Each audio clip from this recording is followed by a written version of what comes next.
Hey there YouTube, Logan with Hideaway Homestead here, coming to you today with a quick video on our experience so far with the raw diet for our livestock guardian dog Skoda.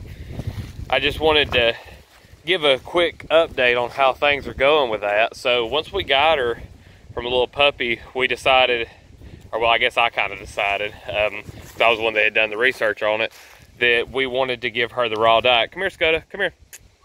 Come here, girl. Good girl. Sit down now. Sit down. We want to talk about you. But yeah, decided I wanted to do the raw diet.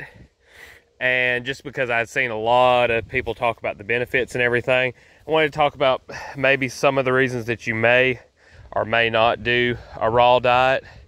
Skoda, as you can see, she is no longer a little puppy. She is a very big puppy, and she's very healthy. I mean, she's got a nice coat. Now, of course, it's dirty because she's constantly rolling in the mud and doing all kinds of stuff like that. But you get down here and you feel of her body, it's just solid. You get her leg here. I mean, she's just got so much muscle in everything here, and she's doing great, healthy, active. Hasn't had any kind of issues, which, no young dog should.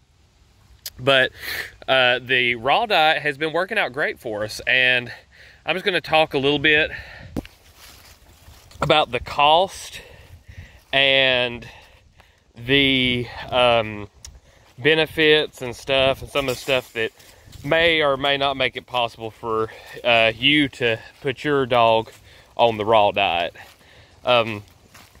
So number one, what we give Skoda is pretty much anything that is meat or would become meat. So like eggs, meat, and that's pretty much it. Now, she does go down and visit our neighbor / my parents, and my dad from time to time has given her stuff that she's not supposed to eat. But that's okay. She doesn't eat that as like her main diet. But yeah, just about anything you can think of as far as meat.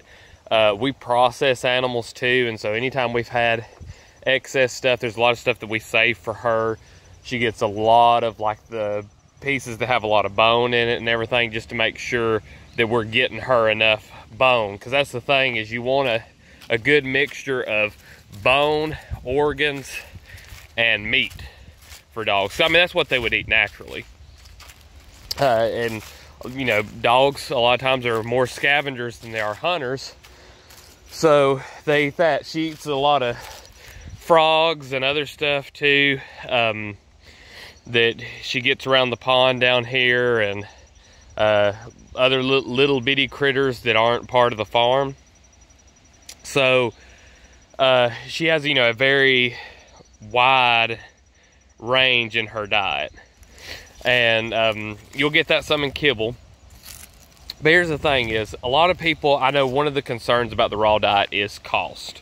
Now, something I will say is, if you look at buying like really good dog food, like some high-end dog food compared to the raw diet, in my opinion, now I have not done all of the calculations. I haven't done a side-by-side study of two dogs, same age, etc., one of them eating the really good dog food that's got the proper ingredients that they need, which some people may disagree with this, but nowhere does your dog need carrots and peas. Not to say that that's gonna hurt having it in the food, but no way does the dog need that. Now, Skoda, just because I think it's sweet, if she gets the chance, she'll try to eat some of the animals' grain, or some of their feed. Just because, I mean, it's got carbohydrates or sugar in it. Everything loves carbohydrates and sugar, but as far as, keeping them healthy, they don't really need it. They're a carnivore. They've got a very short digestive system, and they're meant to be able to eat just the raunchiest, nastiest meats you can possibly think of. So that's why you'll see dogs that can go and eat a piece of roadkill and not get sick, is because of that. And they got real high acid in their stomachs and everything. But not to try to get into a really long video on this, but I believe that the raw diet, just because they eat a lot less when they're getting everything they need from the, you know, good quality meats, which it doesn't have to be that good of quality. I mean, even the stuff from the grocery store, just the cheapest chicken you can find. Of course, adding in some organs and some other meats. I don't think that chicken is necessarily the only thing you should give to them. But Skoda seems to eat way less than if we give her any kind of dog food. And she's had some dog food before. It wasn't much. It was one bag. That was just a piece of a bag that was given to us. And I was originally going to use it for black soldier fly, but she ate some of it. And she ate a bunch of it. But then when we put her back on the raw diet, you know, we didn't feed her after that because she had eaten so much. We, you know, next couple of days, had her back on the meat again, and she ate a lot less. And so, as far as I can tell, we really like the raw diet. Now, for some people, especially like people that rescue a lot of dogs, you know, getting really good dog food can be expensive, or it, you know, can be cost prohibitive to do the raw diet. I'm not going to say that it isn't. We have one dog, and now she's a big dog, but we also offset with organs from our animals, leftovers, etc., of meats. So something to think about and to consider, but especially if you have just that one dog and you're really trying to pamper them. I mean, the raw diet is just an awesome diet for dogs. It's what they're naturally supposed to eat. And you can't prove any otherwise because, I mean, it's nature. But that being said, I do believe, especially people, I mean, rescuing dogs, you got a lot of dogs, and you can't, I just went to a client's house. It's just for an example. I just went to a client's house that they had just rescued a dog, and the sick, I'm not going to say the rest of what this guy is, that had this dog, had him just chained up nearly to the ground, had his back legs wired together, just, you know, a piece of trash human being that would do something like that to an innocent animal. These people adopted this dog, and you know, if it comes down between that or dogs having grain in their dog food, you know, let them eat grain.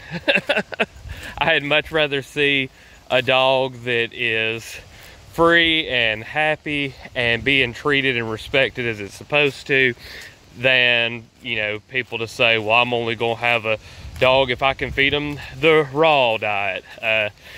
Don't let the perfect be the enemy of the good. So basically, just sharing my experience with it. I'm not an expert on that type of stuff. I do have a channel on that I'm subscribed to on my channel. I think it's called something like Big Dog Mama or Big Dog Mom, something like that. But she's got a lot of knowledge and is really good at explaining things about the raw diet and giving, seems like, really good advice. So I've got her channel on there, and that's where I started watching a lot of the videos on the raw diet. But anyway, flip y'all back around right here to Skoda. As you can see, she's just happily running around doing her thing. She also ran off a couple of pit bulls that came into the yard the other day. They did not stay long, so that was pretty cool to see her in action, and she whooped the fire out of them dogs. So she's keeping all the animals safe and coming down here and keeping the frog population down. Pond's still down. I did some work in here to get it cleared out, and hopefully once we get the rains back, we'll have a lot bigger pond. But anyway, if you liked the video, found any value in it, please leave a like. Subscribe if you haven't already. Comment down below with any questions or comments. Appreciate all y'all watching, and we'll see you in the next one.